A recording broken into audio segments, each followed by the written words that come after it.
Hello student. Now today we are discuss about the methods of preparation. Methods of preparation of ether. हा महत्त्वाचा topic आज आपल्याला पाहायचा आहे की इथर ऍक्च्युली तयार कसे होतात किंवा जो इथर आपण पाहिलेला आहे ज्याचा जनरल फॉर्म्युला आहे ROR' हा जो इथर आहे हा नेमका तयार कसा होतो हे आपल्याला पाहायचं आहे. तर त्याच रिएक्शन्स आपण आज पाहणार. मेथड ऑफ प्रिपरेशन ऑफ इथर. जनरली जो इथर आहे हा जनरली ज्या मेन ज्या रिएक्शन्स आहेत त्या दोन रिएक्शन्स पासून हा तयार होतो. एक आहे hydration of alcohol and next one is a very famous one that is Williamson synthesis. तर ह्या दोन रिएक्शन आपल्याला आज पाहायचं आहे.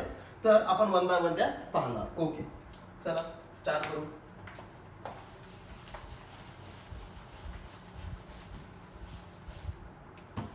फर्स्ट आहे dehydration of alcohol. It is dehydration of alcohol. Simple one, very simple one. Dehydration of alcohol. तुम्हाला काही आठवत असेल की तुम्ही अल्कोहोलचं डिहायड्रेशन केलं तर तुम्हाला काय मिळत होते? अल्कीन मिळत होते. आठवत असेल तुम्हाला अल्कीन. पण इथं काय म्हटलं मी डिहायड्रेशन ऑफ जर अल्कोहोल जर करत असाल तर तुम्हाला काय मिळतो? तुम्हाला इथं इथर पण मिळतात. म्हणजे इथं काय आहे, तुम्ही अल्कोहोलचं डिहायड्रेशन करताना तुम्हाला दोन प्रोडक्ट भेटू शकतात, एक अल्कीन आणि एक इथर. बरं, आपण पाहूच ते वन बाय वन नेमकं काय म्हणणं आहे. तर आपल्याला जे आहेत आपण तयार करणार इथर आणि पहिले आहे डिहायड्रेशन ऑफ अल्कोहोल. म्हणजे अल्कोहोलचं आपल्याला अल्कोहोल मधून काय काढावं लागेल? वॉटर काढावं लागेल, कारण dehydration means removal of water. चला पाहू आपण ऍक्च्युली अल्कोहोलचं डिहायड्रेशन कसं होते. तर ऍक्च्युली अल्कोहोलचं जर तुम्ही डिहायड्रेशन करत असाल हे नेहमी लक्षात ठेवायचं. If alcohol undergoes dehydration then you have to use two types of product. एक मिळू शकतो आपल्याला कोण? इथर. आणि एक कोण मिळतो आपल्याला? अल्कीन. पहिले सर्वात महत्त्वाचे ह्या दोन प्रोसेस तुम्ही लक्षात ठेवायच्या आहेत की डिहायड्रेशन जर होत असेल तर इथर आणि अल्कीन हे तुम्हाला प्रोडक्ट मिळण्याचे चान्सेस आहेत. पण आपल्याला कोण पाहिजे? इथर.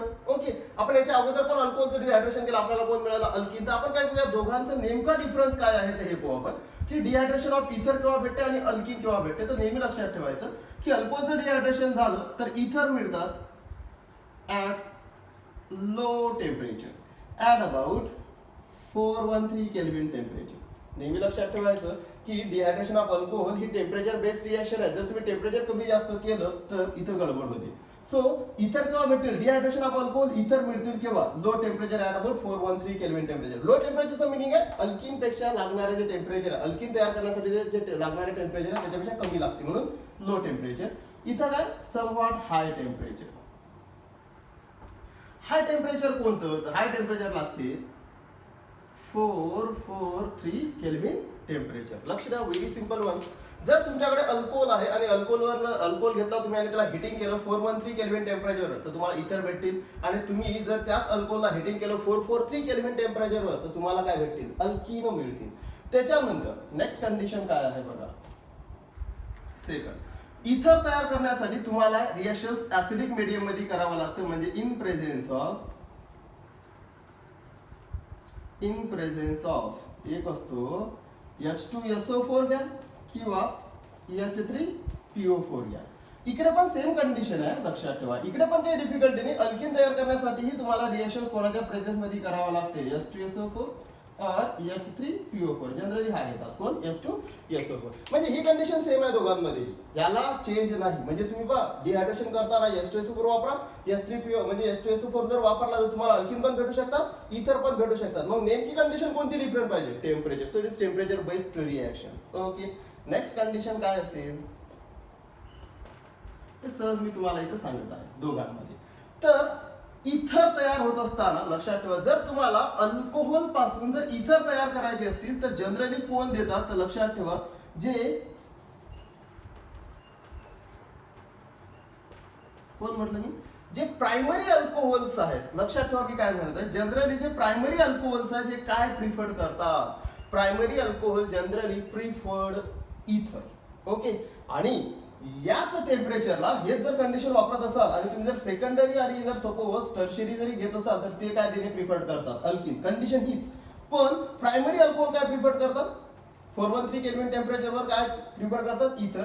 आणि अल्कीन काय आहे? जर तुम्ही टेम्परेचर हे वापरलं तर प्रायमरी असेल, सेकंडरी असेल आणि टर्शरी पण असेल. हे जे अल्कोहोल्स आहेत हे सर्व अल्कोहोल या टेम्परेचरवर काय प्रिफर करतात? अल्किन. तर मी काय म्हटलं माहिती आहे का, इथर तयार करण्यासाठी फक्त कोण लागते? प्रायमरी अल्कोहोलच काय देते? इथर. But secondary and tertiary gives alkene. हे महत्वाचं आहे बरं, या महत्वाच्या कंडिशन सांगत आहे मी इथं तुम्हाला की डिहायड्रेशन ऑफ अल्कोहोल मध्ये इथर केव्हा भेटेल? Low temperature 413 in presence of H2SO4 S3PO4. आणि प्रायमरी अल्कोहोल काय देते? इथर देते. बट सेकंडरी आणि टर्शरी काय देईल तुम्हाला? अल्किन देईल. इथं पण अल्किन भेटते या टेम्परेचरवर. कोण? सेकंडरी आणि टर्शरी. हे महत्वाचं आहे. आणि इकडे काय, प्रायमरी असो, सेकंडरी असो की टर्शरी असो, या टेम्परेचरवर सर्व काय देतात? अल्किन्स देतात. म्हणजे हे तर आपल्याला माहिती आहे ऑलरेडी, पण हे महत्वाचे कंडिशन सांगत आहे. आणि नेक्स्ट वन महत्वाचा पोर्शन, इट शोज काय? SN2 path. हा सर्वात महत्वाचा पॉइंट आहे की इथं कोणता पाथ फॉलो होतो? इथं SN2 पाथ फॉलो होतो. What is SN2? You know that substitution nucleophilic second order reaction. आणि याचं फेमस काय आहे? याचं फेमस आहे बॅकसाइड अटॅक. हे मी तुम्हाला मेकॅनिझम मध्ये सांगेल की SN2 पाथ कसा फॉलो करते. म्हणजे ह्या गोष्टी तुम्हाला इथर आणि अल्किन साठी कामात येतील. लक्ष द्या, पुन्हा रिपीट करतो. डिहायड्रेशन ऑफ अल्कोहोल मध्ये तुम्हाला दोन प्रोडक्ट भेटू शकतात. डिहायड्रेशन केल्यानंतर इथर पण भेटू शकतो, अल्किन पण भेटू शकतो. मेन कंडिशन कोणती आहे की इथर केव्हा भेटेल? लो टेम्परेचर 413 आणि high temperature 443 kelvin temperature in presence of H2SO4 in presence of H2SO4. पण प्रायमरी अल्कोहोल काय देणे प्रिफर करते? इथर. पण इथं सेकंडरी आणि टर्शरी काय प्रिफर करतात? सेकंडरी आणि टर्शरी काय प्रिफर करतात? इथं अल्किनच देणे प्रिफर करतात. आणि हा काय म्हणतो? It shows SN2 path. आणि इथं प्रायमरी, सेकंडरी, टर्शरी जे आहेत हे काय देणे करतात? प्रायमरी, सेकंडरी, टर्शरी अल्कोहोल कोणते अल्कोहोल असो या टेम्परेचरवर काय देणे प्रिफर करते? अल्किन. आणि हा कोणता पाथ फॉलो करते? SN2 path. So it is the all about general, म्हणजे जनरल हे जे आहेत काही कॅरेक्टरिस्टिक्स आहेत कोणाचे? Dehydration of alcohol. हे नोट डाऊन करायचे आहेत, महत्वाचे आहेत. चला ऍक्च्युअल रिएक्शन स्टार्ट करू. नेमकं काय होतं? नेमकी रिएक्शन कशी होते?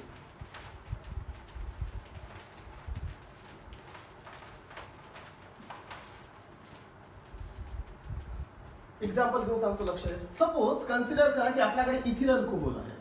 कोण आहे? CH3 CH2 याला असं लिहून देतो. आणि हा कोण? OH. आणि हा कोण? H. हा कोण आहे? हा इथेनॉल आहे. बघा तुम्हाला कंडिशन सांगतो कशी आहे. आणि जर सपोज तुमच्याकडे CH3 CH2 OH आहे, हा पण इथेनॉलच आहे. आपण काय कंडिशन चेंज करू. हा पण इथेनॉल, हा पण ethanol. Now it reacts with H2SO4 or S3PO4. H2SO4 get add about 443 Kelvin temperature. It also reacts with H2SO4 at about 413 Kelvin temperature. बघा एक कोणत्या टेम्परेचरवर? H2SO4 H2SO4. एक 443 एक 413. ऍक्च्युली इथं इथेनॉल आहे ना, आपल्या कन्व्हिनियन्स साठी. इथं आता भरपूर सारे मॉलिक्यूल असतातच, पण रिएक्शन स्टेबल होण्यासाठी किंवा रिएक्शन बॅलन्स होण्यासाठी 2 मोल. ओके, हे काही क्रायटेरिया नाही. इथे भरपूर सारे मॉलिक्यूल असतात अल्कोहोलचे, इथं पण भरपूर सारे मॉलिक्यूल असतात, पण रिएक्शन बॅलन्स करण्यासाठी आपण काय म्हटलं? इथेनॉल 2 मोल. काय होईल बघा, H2SO4 at about 443 kelvin temperature, इथेनॉलचं डिहायड्रेशनच होईल. आणि आपल्याला काय मिळते माहिती आहे का? CH2 double bond CH2 H2O. हा कोण आहे? हा आहे इथिन. बघा 443 ला कोण मिळाला? इथिन. डिहायड्रेशन झालं, याचं मेकॅनिझम वगैरे आपण सर्व ऑलरेडी अल्कोहोल मध्ये बघितलेलं आहे. हा झाला इथेनॉल टू इथिन किंवा अल्किन. आता हाच इथेनॉल घेतला H2SO4, पण टेम्परेचर काय केलं? Low temperature 413 kelvin temperature. तर तुम्हाला काय मिळते? तुम्हाला मिळतो CH3 CH2O CH2 CH3 dot sorry plus H2O. H2O निघून जातो. आपल्याला काय मिळालं? डाय इथिल इथर. ओके, म्हणजे याचा अर्थ काय झाला की इथेनॉल जर तुम्ही घेत असाल आणि H2SO4 413 केल्विन तर आपल्याला काय मिळाला? इथर. आणि 443 वर काय मिळतो? इथिन. बघा दोन्ही इथेनॉलच आहे. आता इथे ऍक्च्युअली रिएक्शन कशी होते माहिती आहे का? अशी होते बघा. CH3 CH2OH. हा एक अल्कोहोलचा मॉलिक्यूल, एक दुसरा. समजण्यासाठी लिहून देते तुम्हाला. 2 एक आणि एक 2 झाले. आणि निघून काय जातो माहिती आहे का? H2SO4 413 केल्विन टेम्परेचरच्या प्रेझेन्स मध्ये हा निघून जातो. काय निघाला? बघा OH आणि H, दॅट इज H2O. काय आला? CH3 CH2O CH2 CH diethyl इथर. तुम्ही असंही म्हणू शकता ना, इथं काय निघाला? एक समजण्यासाठी म्हणू शकता. इथं काय? इथं इंट्रामॉलिक्युलर डिहायड्रेशन. इंट्रामॉलिक्युलर डिहायड्रेशन, मॉलिक्युलच्या मॉलिक्युल मधलाच H2O निघून जाणे, इंट्रामॉलिक्युलर डिहायड्रेशन.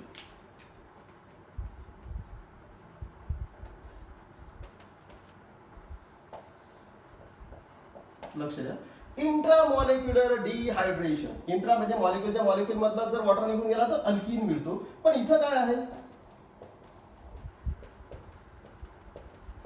Intermolecular dehydration. दोन मॉलिक्युल मधून जर वॉटर निघून जात असेल तर कोण तयार होण्याचे चान्सेस आहेत, डायइथिल इथर किंवा इथर तयार होण्याचे चान्सेस आहेत. इंट्रामॉलिक्युलर डिहायड्रेशन इथर, इंट्रामॉलिक्युलर डिहायड्रेशन इथिन किंवा अल्किन्स. Very simple one. लक्षात ठेवा, मॉलिक्युलच्या मॉलिक्युल मधला वॉटर निघून जात असेल अल्किन भेटतो, आणि दोन मॉलिक्युल मधला इंटरमॉलिक्युलर मधला जर वॉटर निघून जात असेल तर आपल्याला काय मिळतात, इथर्स मिळतो. So very simple one. हे तुम्हाला दोन गोष्टी लक्षात ठेवायच्या. It is based on temperature. म्हणून ह्या दोन रिएक्शन एकमेकाला पॅरलली काय करतात म्हणजे कॉम्पीट करतात. सो तुम्हाला हे लक्षात ठेवायचे अबाउट टेम्परेचर. चला, हे समजलं. नेक्स्ट पॉइंट,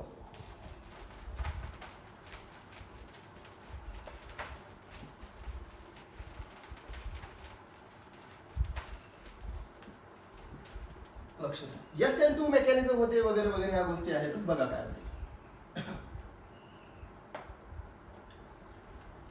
आपण काय करू, मेकॅनिझम ऐकू. CH3 CH2 OH, किती मॉलिक्युल्स आहेत, 2. हा कोण आहे, इथेनॉल. वाटलं तर याला मी सरळ पद्धतीने लिहून देतो समजण्यासाठी. आपण विथ मेकॅनिझम बघू कसं SN2 मेकॅनिझम वगैरे पाथ फॉलो करते. आपण म्हटलं जाय डिहायड्रेशन ऑफ अल्कोहोल आहे. बघा,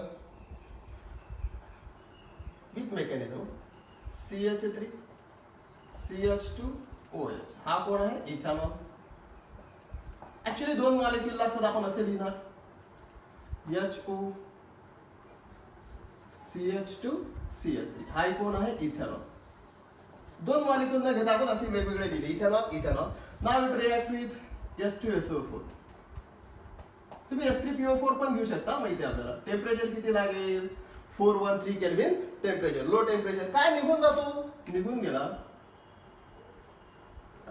H2O. H2O निघून जातो, डिहायड्रेशन प्रोसेस आहे. काय मिळेल, CH3 CH2 CH3 CH2O CH2 CH3 O CH2 CH3 plus काय, H2. हा कोण आहे, हा आहे डायइथिल ईथर, किंवा तुम्ही आयपीएसी नाव लिहू शकता. काय असेल, इथॉक्सी इथेन. ओके. तर हा मिळाला तुम्हाला इथर. ऍक्च्युली याचं मेकॅनिझम कसं आहे बघा बरं. मेकॅनिझम काय म्हणते,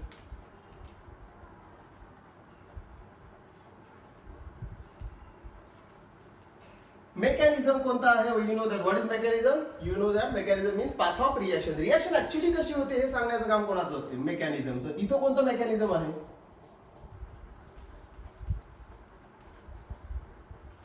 कोणता आहे, SN2 मेकॅनिझमचा पाथ फॉलो करते. आणि SN2 एक विशेष आहे, बॅकसाइड अटॅक होते. चला मग आता मेकॅनिझम ऍक्च्युली कसं होते तर पहा. आपण काय करूया, 3 स्टेप मध्ये सांगू. तसं ते हे एका स्टेप मध्ये तुम्ही सरळ सरळ सांगू शकता किंवा 2 स्टेप मध्ये घेऊ शकता. पण बुक मध्ये 3 स्टेप मध्ये दिलंय म्हणून 3 स्टेप मध्ये सांगतो. स्टेप फर्स्ट,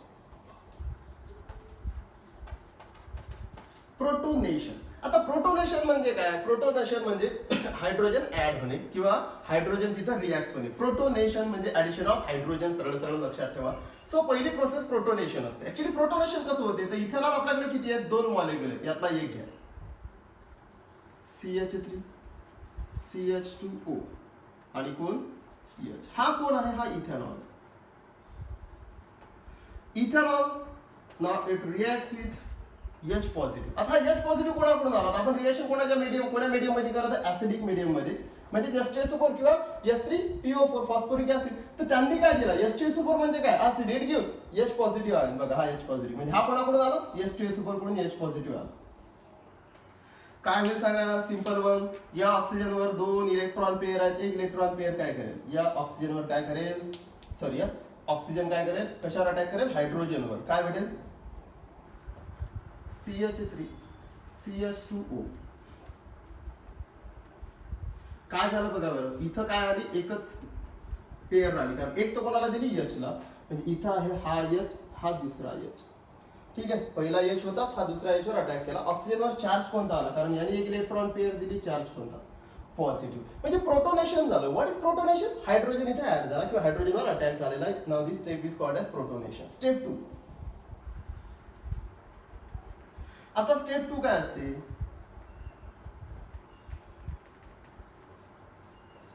अटॅक ऑफ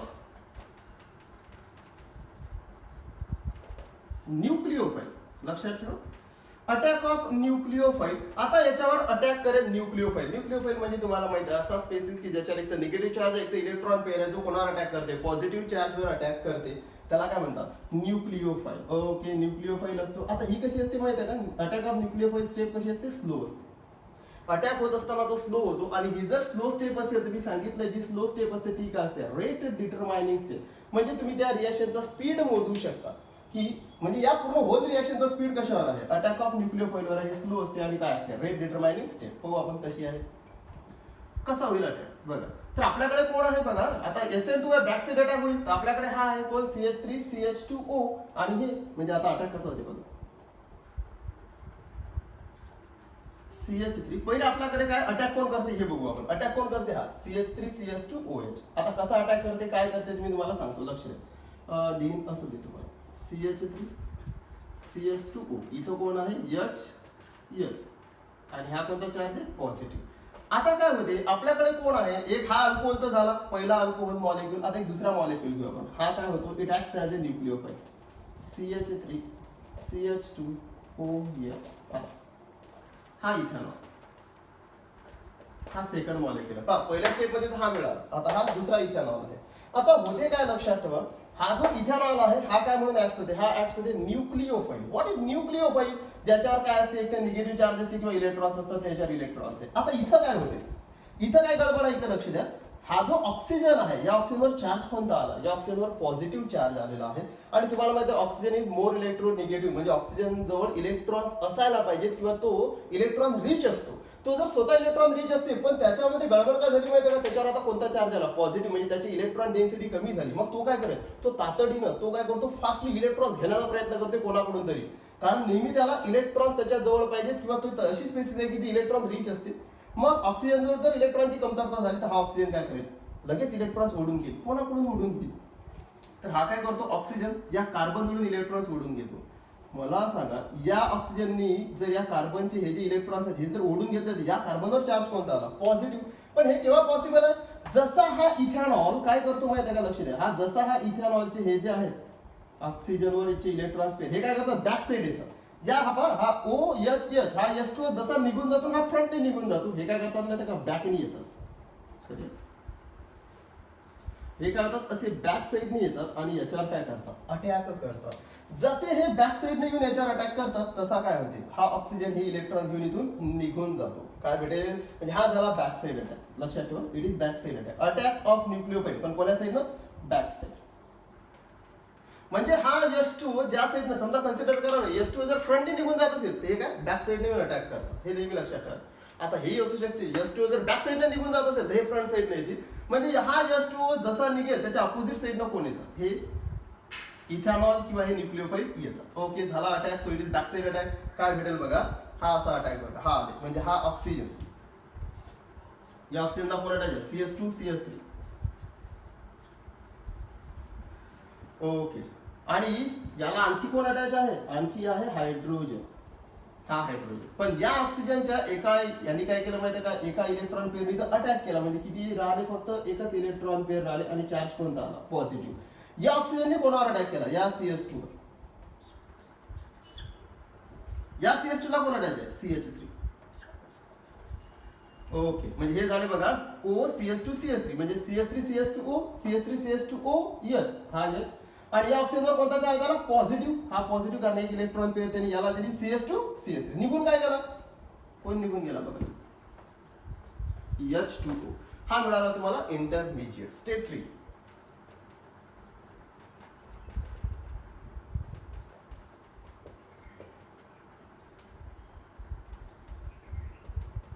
कोणती प्रोसेस आहे? Deprotonation process. What is deprotonation? आता डिप्रोटोनेशन इथंच लिहून देतो. डिप्रोटोनेशनचं मिनिंग असते आता प्रोटॉन निघून जाईल हायड्रोजन निघून जाईल. कसा निघून जाईल? तर आपल्याकडे ही स्पेसिस आहे बघा. CH3 CH2O एच, याच्यावर काय एक लोन पेअर आणि चार्ज कोणता पॉझिटिव्ह, इथं CH2 CS3, हे लक्षात ठेवा, प्रॉपरली लिहून देतो. हा असा आहे. आता काय होईल माहिती आहे का, पुन्हा मी सांगितलं ऑक्सिजनला नेहमी इलेक्ट्रॉन स्वतःच्या जवळ असणे आवश्यक आहे किंवा ते इलेक्ट्रॉन रिच असते, त्याच्यामुळे ऑक्सिजनवर पुन्हा पॉझिटिव्ह चार्ज तो लगेच काय करेल, इलेक्ट्रॉन्स घेऊन घेईल. आता कोणाकडून घेऊन घेईल, हायड्रोजन घेऊन. याने या हायड्रोजन जवळून इलेक्ट्रॉन्स घेतलेले आहेत. काय मिळेल product, CH3 CH2O.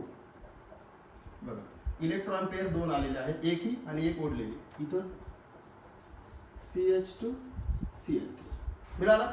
CH3 CH2O CH2 CS3 हो डाय इथिल इथर.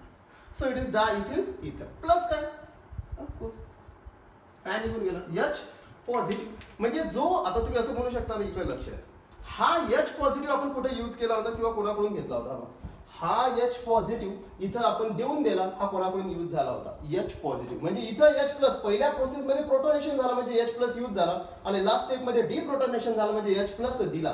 कोणाकडून घेतला होता, H2SO4. कोणाला दिला असेल, H2SO4. सो H2SO4 ने काय काम केलं, it acts as a catalyst. Why, कारण त्याचा H घेतला त्याला H प्लस दिलं, म्हणजे H प्लस वापस दिला, म्हणजे H2SO4 मध्ये कोणताही चेंज झाला नाही. So it acts as a catalyst or dehydrating agent, कारण वॉटर तयार होतं, याला हे ऍब्सॉर्ब करून घेईल. So it is the fact. हे झालं मेकॅनिझम, लक्षात ठेवा.